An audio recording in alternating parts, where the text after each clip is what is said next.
नमस्कार मित्रों, जय हिंद जय भारत। आप सभी का स्वागत है सिम सरबस्ती वाले यूट्यूब चैनल पर। भैया कक्षा 12 का बायोलॉजी का इम्पोर्टेंट टॉपिक, ठीक है। आज हम बात करने वाले हैं परागकण के अंकुरण के बारे में, निषेचन व दोहरा निषेचन के बारे में, निषेचन के बाद परिवर्तन के बारे में। किसके बारे में भैया? परागकण का अंकुरण, निषेचन व दोहरा निषेचन, निषेचन के बाद होने वाले परिवर्तन। और इसके बाद केवल एक वीडियो और बनेगा जिनमें अनिषेक फलन, अनिषेक फलन और अनिषेक जनन जो है इसके बारे में पढ़ना रहेगा, ठीक है। और बहुगुणता के बारे में पढ़ना रहेगा, ठीक है। ये लास्ट दूसरा वीडियो, इसके बाद एक वीडियो और बनेगा, ठीक है। तो आप हर वीडियो देख लीजिए, पहला चैप्टर समाप्त हो जाएगा, ठीक है। इसके बाद देखिए, कल आपको बताया गया था, यानी इसके पहले वाले वीडियो में बताया गया था परागण के बारे में। परागण के बारे में एकदम विस्तार से आपको जानकारी दी गई थी। देखिए परागण के बाद क्या होता है कि जब परागकण कहाँ पहुँचता है भैया? वर्तिकाग्र पर पहुँचता है, ठीक है, यानी यहाँ पे पहुँचता है। तो यहाँ पे कुछ तरल पदार्थ होते हैं शर्करा युक्त, जिसके कारण परागकण क्या हो जाता है? चिपक जाता है। अब चिपकने के बाद परागकण जो होता है वो फूलकर बड़ा हो जाता है और अंकुरित होने लगता है। क्या होने लगता है? अंकुरित। मतलब क्या कि इसमें जड़ निकलने लगते हैं, ठीक है, ऐसे जड़ निकलने लगते हैं। अब जो परागकण सबसे ताकतवर होता है, सबसे तेज होता है, वो परागकण तेजी से वृद्धि करता है और बीजांड के अंदर जो है पहुंच जाता है। किसके रास्ते? बीजांड द्वार के रास्ते बीजांड के अंदर पहुंच जाता है। तो परागकण में जो ये पराग नलिका का निर्माण होता है, इसी को कहा जाता है परागकण का अंकुरण। आपको बताया गया होगा कि जब परागकण की संरचना बताई गई थी तो इसमें बताया गया था कि भैया 3 जगह से क्या होते हैं, 3-4 जगह जनन छिद्र होते हैं। क्या होते हैं भैया? जनन छिद्र होते हैं। और जो जनन छिद्र होते हैं वहीं से किसका निर्माण होता है भाई? पराग नलिका का निर्माण होता है, ठीक है। मतलब अगर आपको कहीं से इस तरह से संरचना मिल जाए पहले चैप्टर में, तो इसको बोलते हैं नर युग्मकोद्भिद। क्या बोलते हैं? नर युग्मकोद्भिद, ठीक है, नर युग्मकोद्भिद बोलते हैं। यहाँ यही जो है, यही पूरा क्या पराग नलिका है जो अंदर जो है आपको दिखाई दे रहा है। सबसे आगे जो होता है क्या? नर युग्मक। क्या होते हैं भैया? नर युग्मक, ठीक है। तो अगर पेपर में पूछे कि नर युग्मकोद्भिद का सचित्र वर्णन कीजिए, तो इस प्रकार से चित्र बनाएंगे, इसको दिमाग में आप बैठा लीजिए, ठीक है।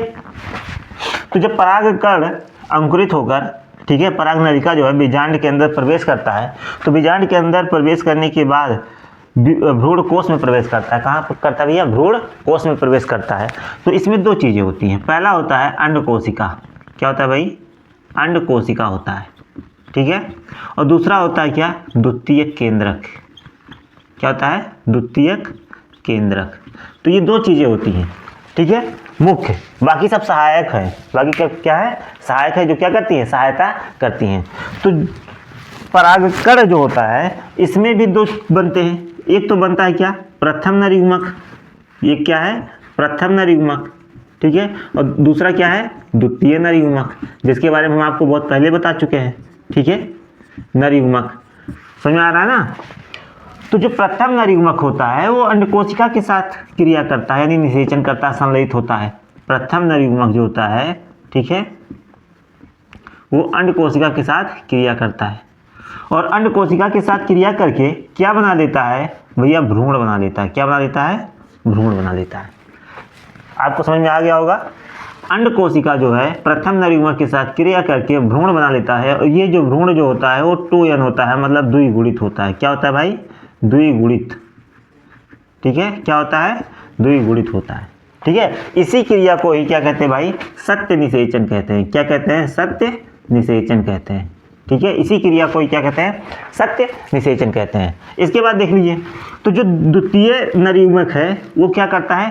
द्वितीय केंद्रक के साथ क्रिया कर लेता है। द्वितीय नर युग्मक, ठीक है, ये क्या करता है? द्वितीय केंद्रक के साथ क्रिया करता है और ये क्रिया करके किसका निर्माण करता है? भ्रूण कोश का निर्माण करता है। किसका निर्माण करता है? भ्रूण कोश का निर्माण करता है, ठीक है। और ये जो होता है ये होता है भैया 3n, मतलब क्या? त्रिगुणित। 3n का मतलब क्या हो गया भैया? त्रिगुणित। कौन सा गुणित? त्रिगुणित। समझ में आया ना? तो ये जो भ्रूणपोष है, भ्रूणपोष का मुख्य कार्य होता है भ्रूण को पोषण प्रदान करना, ठीक है। अर्थात जो द्वितीय केंद्रक और द्वितीय नर युग्मक से मिलकर बना हुआ है भ्रूणपोष, ये क्या होता है, त्रिगुणित होता है, ठीक है, 3n होता है, और ये जो है ये भ्रूण को पोषण प्रदान करता है, ठीक है।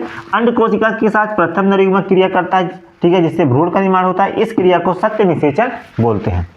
अब अगर देखा जाए तो इस प्रकार इसमें 2 बार निषेचन हुआ, एक द्वितीय केंद्र के साथ, दूसरा अंड कोशिका के साथ। तो 2 बार जब निषेचन होता है, कितनी बार भैया, 2 बार जब निषेचन होता है तो उसे क्या बोलते हैं, द्विनिषेचन। क्या बोलते हैं भैया, द्विनिषेचन, या क्या बोलते हैं भैया, दोहरा निषेचन। क्या बोलते हैं, दोहरा निषेचन बोलते हैं। आपको समझ में आ गया होगा। आवृत बीजी पादपों में एक बार अंड कोशिका के साथ निषेचन होता है और दूसरी बार द्वितीय केंद्रक के साथ निषेचन होता है, ठीक है। तो इस बार देखा जाए तो 2 बार निषेचन होता है, इसी कारण इसे द्विनिषेचन या दोहरा निषेचन भी कहते हैं। इतनी बातें समझ में आ गई। जब निषेचन की क्रिया संपन्न हो जाती है यानी पूर्ण हो जाता है तो पादपों में यानी पादप जो है उसके पुष्प में कुछ परिवर्तन आता है। परिवर्तन क्या क्या आता है भैया, सबसे पहले तो हम बता दें, वर्तिकाग्र वर्तिका ये दोनों टूटकर गिर जाते हैं, ठीक है। दलपुंज बाह्य दलपुंज ये भी टूटकर गिर जाते हैं। बचता है भैया बीजांड और अंडाशय। तो जो अंडाशय होता है, इसको ध्यान रखने वाली बात है, अंडाशय होता है ये फल बन जाता है। क्या बन जाता है भैया, फल। जो अंडाशय होता है ये क्या बन जाता है, फल बन जाता है। और जो बीजांड होता है, बीजांड, ठीक है, कहाँ लिखें, ये इधर लिख दे रहे हैं, बीजांड जो है ये बन जाता है क्या, बीज, ठीक है। तो अगर आपसे कोई पूछता है कि भाई पुष्पों में निषेचन के बाद क्या होता है, तो निषेचन के बाद बहुत सारे परिवर्तन होते हैं। दलपुंज बाह्य दलपुंज वर्तिकाग्र वर्तिका ये सारे टूटकर गिर जाते हैं। अंडाशय फल में बदल जाता है, बीजांड बीज में बदल जाता है, ठीक है। तो इस प्रकार जो है पौधों में निषेचन होता है, दोहरा निषेचन होता है। एक बार अंड कोशिका के साथ निषेचन होता है, एक बार द्वितीय केंद्र के साथ निषेचन होता है, और दोनों को अगर मिला के देखें तो इसे ही क्या कहा जाता है, दोहरा निषेचन कहा जाता है, ठीक है। समझ में आया ना, कोई दिक्कत नहीं है। आगे बढ़े, चलिए अगले वीडियो में आपको बताया जाएगा अनिषेक फलन, अनिषेक जनन, बहुगुणता, ठीक है। और इसके बाद ये चैप्टर हो जाएगा समाप्त। उसके बाद आपको बताया जाएगा मानव जनन, ठीक है। तो जय हिंद, जय भारत, मिलते हैं अगले वीडियो में।